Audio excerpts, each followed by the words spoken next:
window down, yelling out money, anything. Ayy, ooh, got the foot on the gas, pedal to the metal when I'm getting to the back. Ayy, got the foot on the gas, pedal to the metal when the lane moving fast. Ayy, ayy, let them all cross. If they hate, then let them hate and make a bigger boss. Ayy. This episode is brought to you by SPI Logistics, the premier freight agent logistics firm in North America. For over 40 years, SPI has been diligently building the most successful freight agent network to provide first-class relationships for our shippers, receivers, and carrier partners. We are more than another transportation network. We are a dedicated team of professionals united by one singular purpose, and that is to expedite our agents' success. All of our agents are set up for success on day one, as they are provided with a full suite of support staff that is ready to assist them with everything from after-hours emergencies to financial and administrative needs on a no-fee basis. This way, you can focus on continuing to grow your business. There is no financial risk to start, and you have the ability to earn up to 75% in commissions. If you are looking to take control of your financial future and build your business with the backing of one of the most successful logistics firms in North America, visit www.spi3pl.com to learn more. Do me a favor and let them know that the Freight Coach sent you. What is up, ladies and gentlemen? We are back. We are live. It is the Freight Coach Podcast, the top podcast in transportation, coming to you guys every single weekday, 8:30 a.m. Pacific, 10:30 Central, to break down some industry headlines. But most importantly, you guys provide some actual insight into what you can do with all of this information. If this is your first time tuning in, welcome. This is the real side of freight, ladies and gentlemen. And I do say that before every single show. And what I mean by that is I only speak with transportation professionals, because at the end of the day, you guys, I want to talk to the right individuals who have done what you're looking to do, or who are currently doing what you're trying to achieve. So you can take that information, apply it, utilize it, and see a meaningful difference in your business and your life. Happy Thursday, everybody. I got a very special guest for you guys here today, and I'm going to bring him up in a minute. But my team always likes to remind me at the beginning of the episode, I need to say this. If you get value in what you hear today, you guys, and you're not subscribed, do me a favor. You guys subscribe to the show, whether you're watching it on YouTube, iTunes, Spotify. Just do that. Drop that on there. If you're feeling ambitious after this one as well, rank the show on those platforms as well, because if you saw value, your network's going to see value as well. And then also, you guys, our weekly newsletter, it dropped yesterday. I need you to go to thefreightcoach.com to auto register for that, because like I always say, I don't just auto sign people up for it. So if you want to get in on it, drops once a week, every single Wednesday. I just need you to go to thefreightcoach.com though to register for it. But that being said, you guys, like I said, I got a very special guest for you guys here today. Data, analytics, everything, you guys, it's growing in every facet of this industry. And especially when you're looking at equipment out there, your trucks, trailers, and everything else, it all tells a story now. And there's a lot that we can break down. So I have CCR of FleetPulse on the show today. So the fortunate son has joined. Let's rock. The fortunate son. Is it the fortunate son or is it Bad Moon? Great to be here, Chris. Thanks for having me.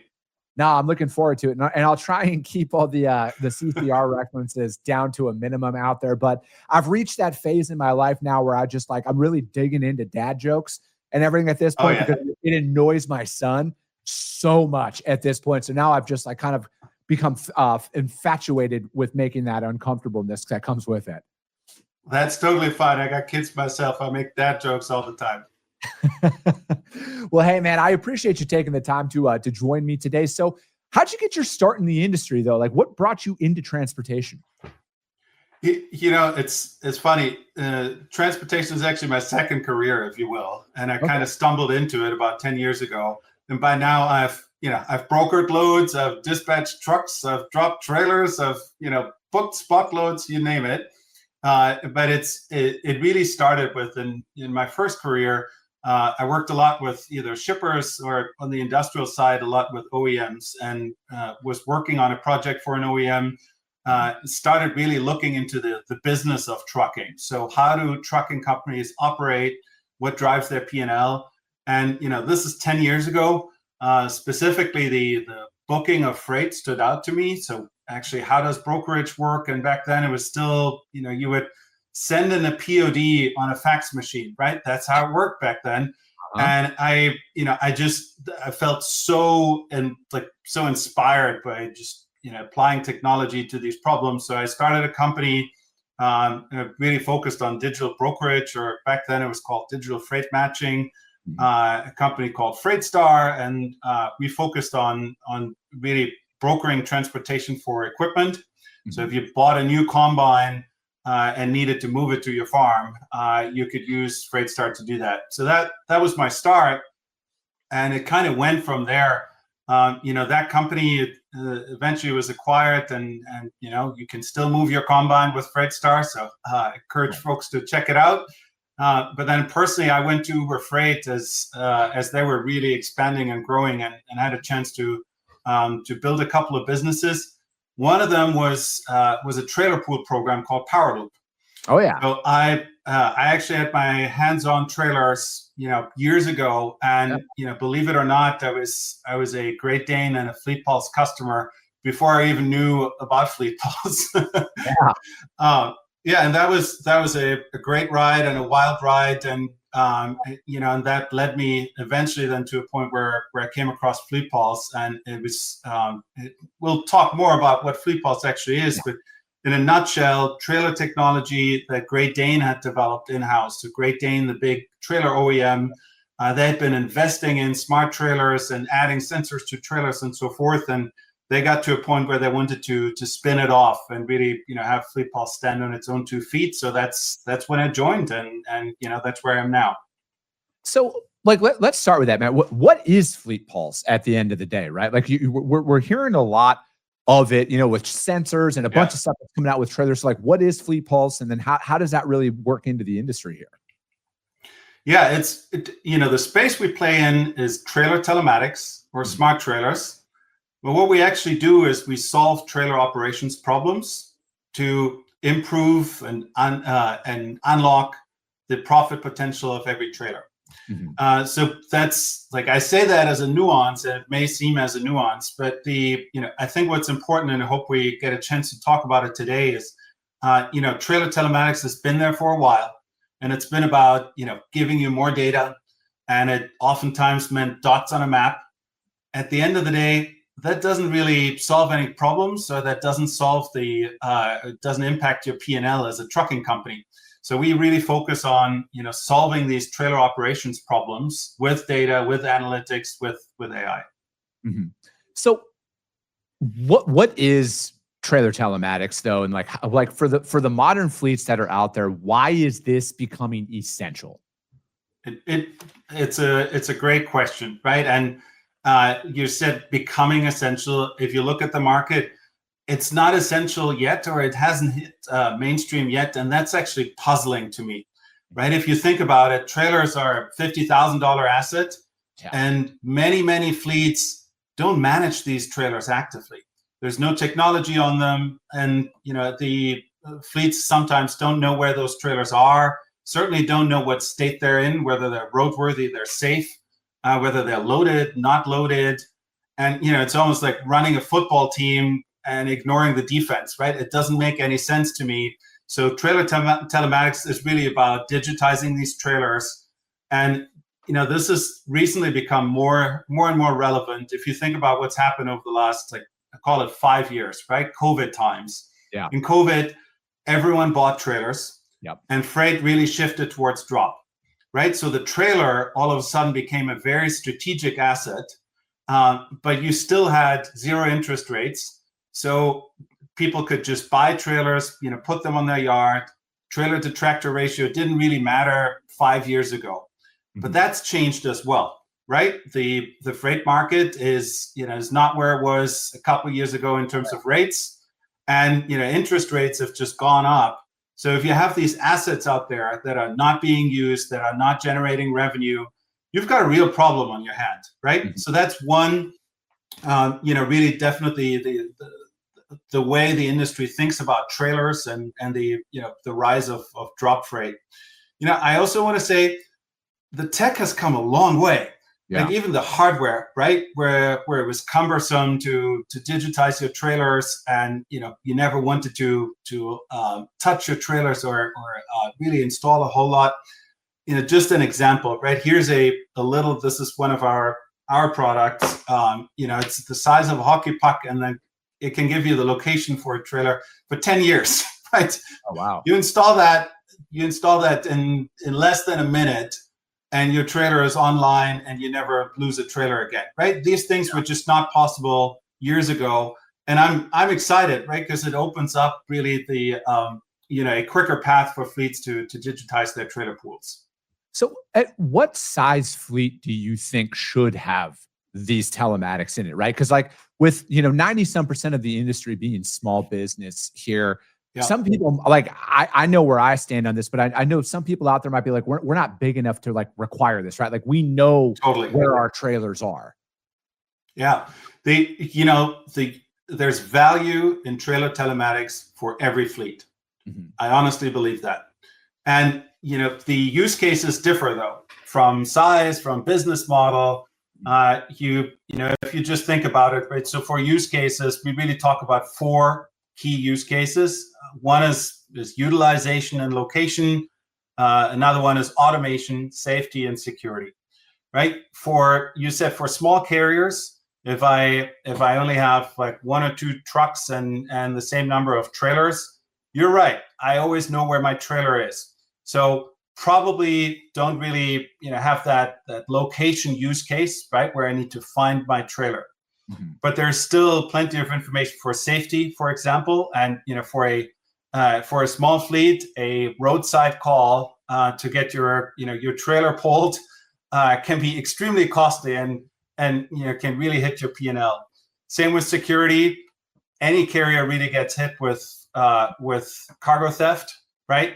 That's not limited to the big carriers. So investing in technology to protect your cargo, make sure that you're not targeted, you don't actually get hit with an insurance deductible, I think is key. Yeah. And so again, I think for any fleet it makes sense. What we do see is among the larger fleets, so private fleets really invest in trailer telematics for safety.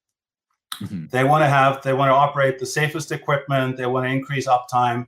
It's one of the key use cases. And then for, call it the high volume fleet. So whether it's a dedicated shipper, dedicated fleet or an LTL fleet, those fleets tend to really focus on driving utilization, driving automation, right? What are processes that I can automate the data capturing, and I can give a few examples as well. So do you think that we're at a point now where people need to start looking at more of the data to increase the life cycle of their businesses? And because like I look at it, like a lot of people, when you get into business and when you start something, like your sole thing is I just need to make money because I have all these payments that I'm committed to. I got to make sure that I'm making enough money to pay that. But I feel like in today's day and age, with advancements in technology and everything that's out there, I feel like your every business of every size tells a story through their data. Yeah. And I think as an operator, a lot of us, when we go out on our own for the first time, we were a really good driver, right? Or, you're a really good broker and you're like, I got some good customers here. I want to go out and take a shot on my own here. And it's a big transition to go from operator in your job, in the job that generates the revenue, and then operator of a business where there are actual assets and you need to utilize them you need to utilize that data that every business tells to increase the life cycle of that. So the key to it is to make that data actually simple to use and, very much tied to an ROI or to a business problem that you want to solve, right? Because if you're making this transition from from generating the revenue yourself to managing the business, it's very easy to get inundated with data, right? Completely overwhelmed. And we hear this from fleets of this, by the way, this is not just for the medium-sized carriers. These are the largest carriers as well. They say, we don't actually need more data, but what we do need is we need help, right? Yeah. We need to find these, you talked about, making money or like I always talk about the P&L because the P&L has 2 sides, right? You got to find these loose ends that you haven't tightened up. And, in today's day with very tight margins for carriers, right? Look at the low-hanging fruit. Look at the parts of your business that you haven't touched. And most times that is trailers, right? it's crazy to me that you're haggling over cents on spot rates, or you're willing to take absolute rock bottom rates.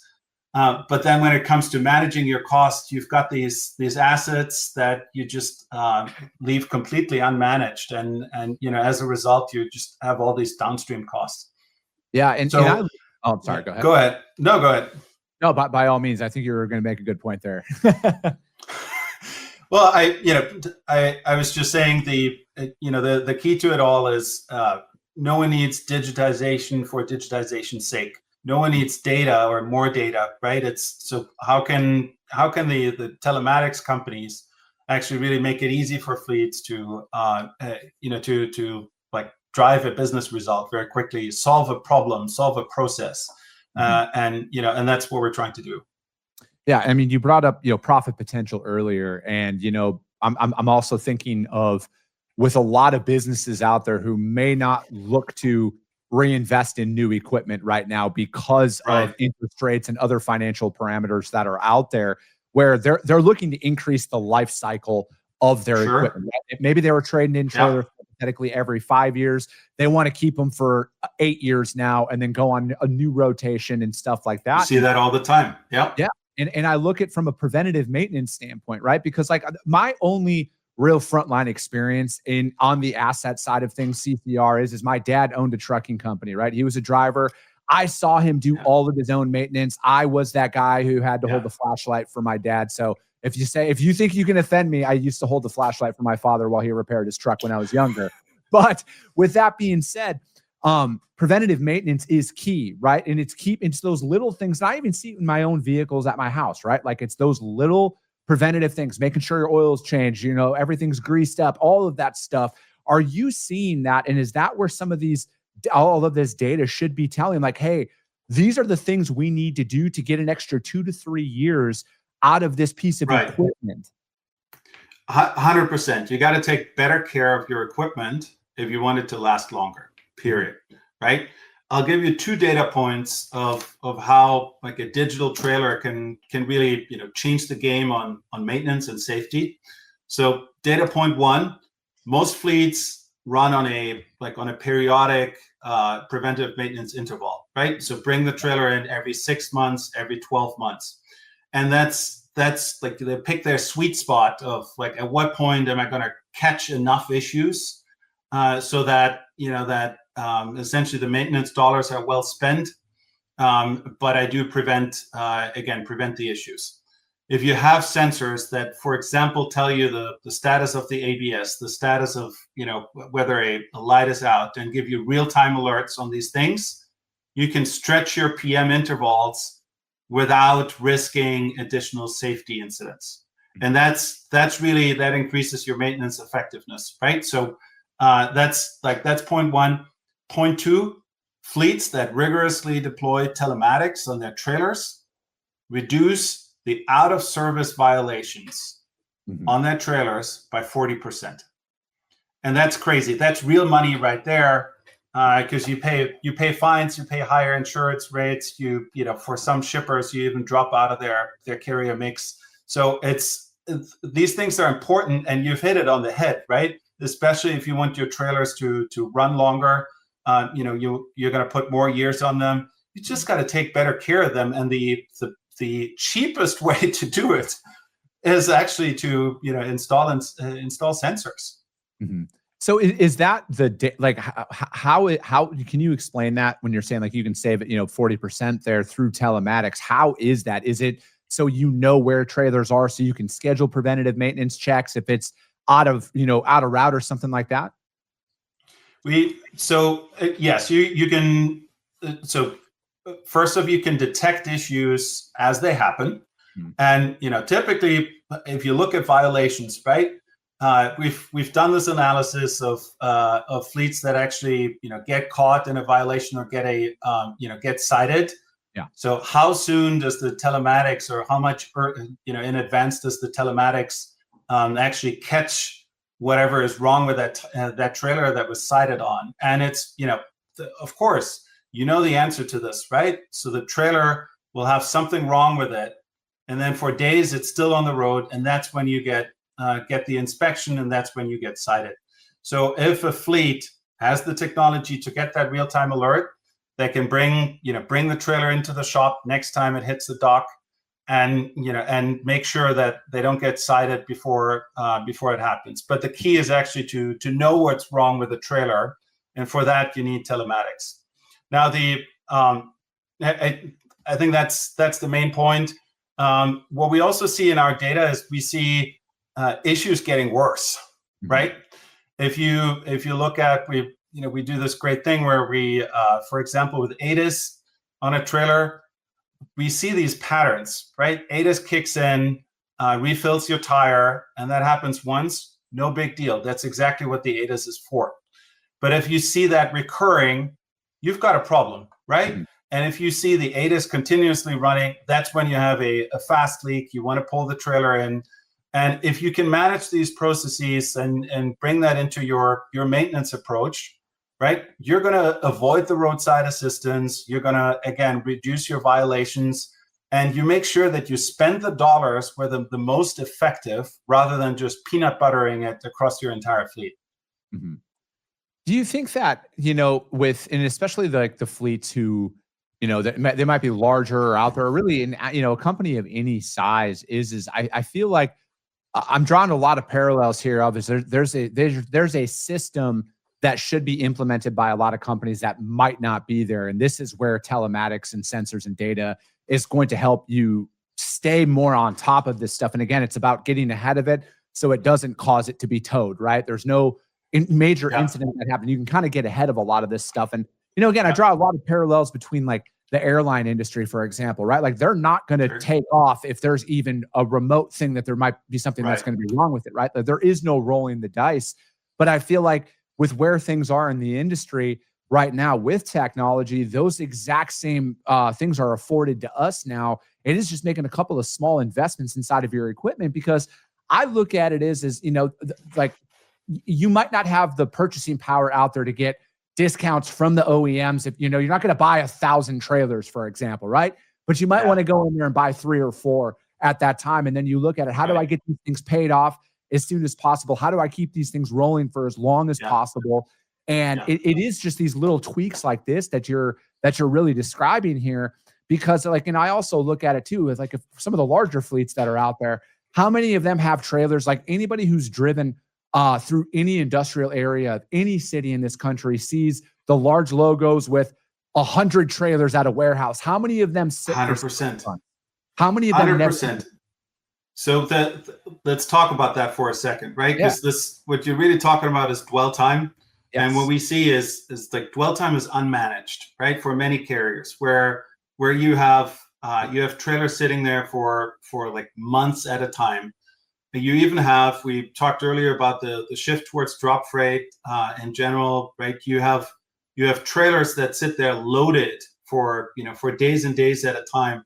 And for the carrier, what that means is if you're not managing that stuff, you're missing out on detention that your shipper should be paying you, right?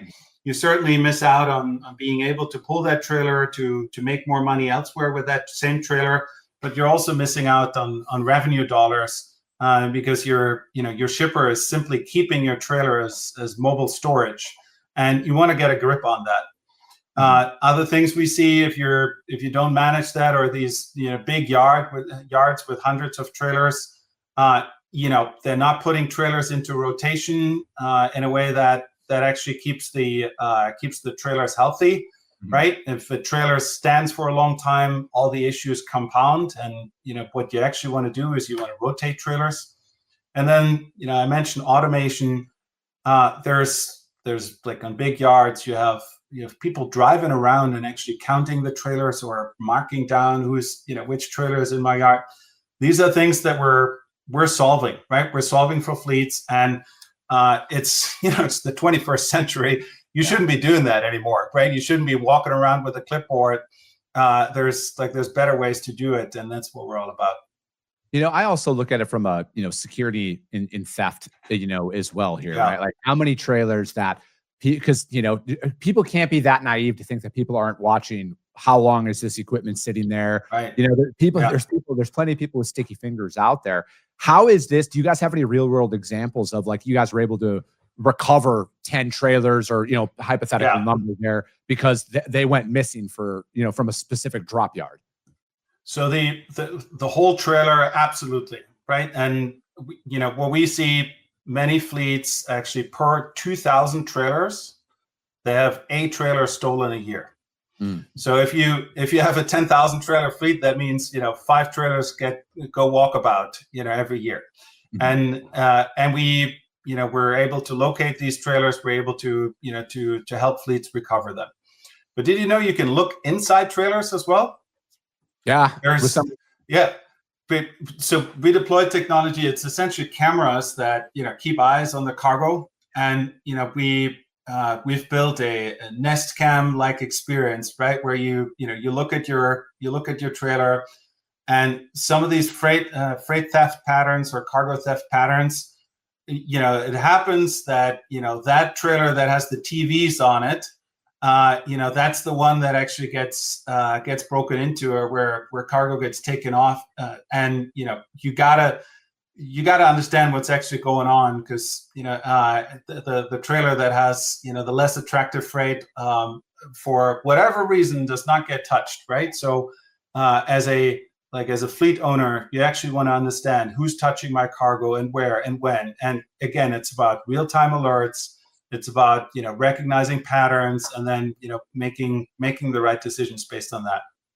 Yeah, I think a lot of it is, from at least from a cargo theft perspective and everything now, it's very commodity driven. How fast can somebody liquidate it? It's not necessarily the cargo value anymore. It's like, how fast can we get rid of this truckload of, cotton swabs or whatever we want to look at. But, another thing too is how much damage does your fleet sustain throughout the year that it gets pinned on the driver when it was a loader error. Right. Somebody came in, damaged the sidewall, and then they want to blame you. Again, I understand some people's opinions on cameras and stuff, but if I own a fleet, or when I own a fleet one day, my equipment will have cameras on it, because I want to be able to pin it on whomever is responsible, because I've seen this happen so many times throughout my career.